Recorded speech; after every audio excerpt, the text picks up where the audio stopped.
Did you know that the United States almost faced a nuclear attack because of this small island? This is Cuba, just 90 miles away from America. In 1962, the United States tried to overthrow the Cuban leader, Fidel Castro. However, they failed in the attempt. Relations with Washington quickly collapsed, and Cubans feared that America might attack again. So they began turning toward the Soviet Union for protection. Back then, America and the Soviet Union were bitter rivals. Both were nuclear superpowers competing for global influence. The Soviet leader Nikita Khrushchev saw this as an opportunity. The United States already had missiles positioned near Soviet territory in Italy and Turkey, and now the Soviets secretly began sending nuclear missiles to Cuba, close enough to strike major American cities within minutes. For weeks, America had no idea. Then, on October 14, 1962, a US U-2 spy plane flew over Cuba, which changed everything. It sent a photograph to the Pentagon, where it was found that Soviet nuclear missiles are installed just 90 miles away from America. Panic spread inside Washington, and military generals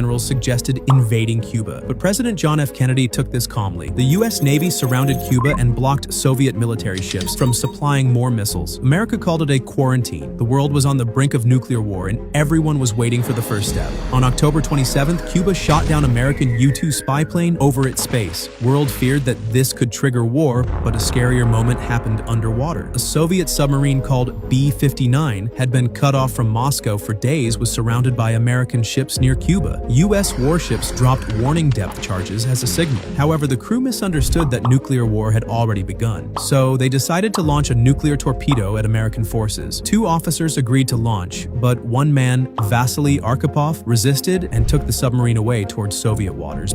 But one question still remains: how did America stop the missile threat in Cuba? I'll cover that in the next video.